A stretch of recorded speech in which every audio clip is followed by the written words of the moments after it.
দুটি বলছে আমাদের রাধারানী মান দেবতার পুজো করবে। গোবিন্দ বলছে কেন গো?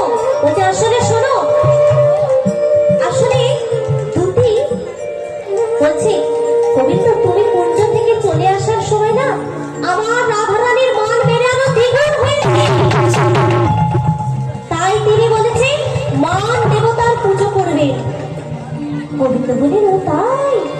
আচ্ছা বলি তুমি মান দেবতার পুজো করবে, কিভাবে করবে?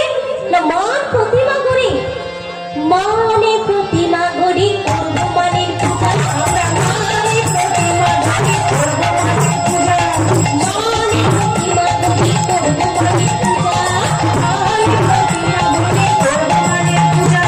সবে সবে মিলে উড়াবো মানের ধারা, সবে সবে মিলে উড়াবো মানের ধারা, সবে সবে মিলে উড়াবো মানের ধারা। মানের ভাজা উড়া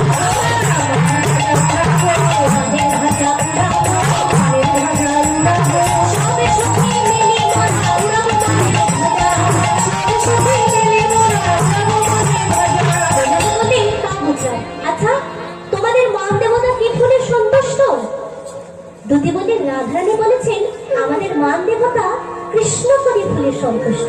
গোবিন্দ বললে অদতি আমার গায়ের রং তো কালো, আমি তো কৃষ্ণ, চলো না আমাকে নিয়ে চলো। দুটি বলে কি বললে? তোমায় নিয়ে যাব? আমাদের রাধারানী বলেছে এই কালো রূপ আর নয়নে দেখবে না। গোবিন্দ বলছে আচ্ছা তোমাদের কুঞ্জেতে তো অনেক শ্যামাঙ্গিনী সখী আছে, তাহলে তাদের কি করবে? দুটি বলছে তাদেরকে রাধারানী কুঞ্জ থেকে বের করে দেবে, যে কত কালো সখী আছে সবাইকে বের করে দেবে। গোবিন্দ বলেন আচ্ছা তোমাদের ওই যে তমাল গাছ ওটাও তো কালো, কি করবে? বলছে তমাল গাছে চুল নেমে দেবে। আর তোমার রাধারানীর কেস তো কালো, চুল তো কালো, তাহলে সেটা কি করবে? আমাদের রাধারানী বলেছে ওই পুরো কেশ মুন্ডন করে দেবে, মানে চুল কেটে ন্যাড়া হয়ে যাবে। আর গোবিন্দ বলছেন বেশ তাও বুঝলাম, তোমার রাধারানীর চোখের মণি যে কালো সেটা কি হবে?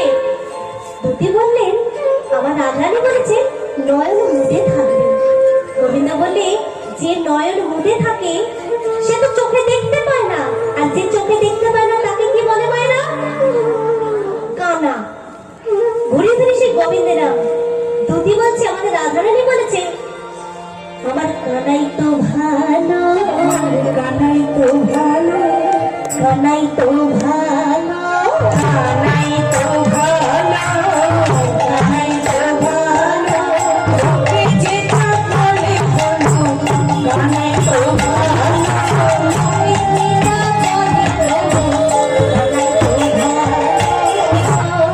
আমার কানাই ভালো। গোবিন্দ আবার বলছেন দেখো দুটি তুমি আর আমার সাথে অমন করো না, তাও দুটি আমার চলে যাচ্ছে। আমার কবিতা দুটিকে পিছন ফেলে বলছে ও দুটি এদিকে শোনো শোনো। দুটি বলছে দিলে তো আমার শুভযাত্রাটাকে ভঙ্গ করে পিছু থেকে। গোবিন্দ বলে শোনো না দুটি শোনো, বলছে ওদিকে রাধারানীর পুজোর দেরি হয়ে যাবে যে, বলছে আমায় নিয়ে চলে না।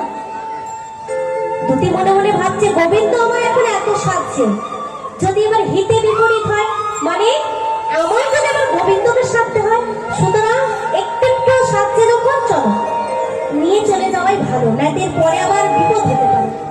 তাই দুটি বললেন যাবে বলছো? গোবিন্দ বলেন হ্যাঁ। বলছে তবে একটা শর্ত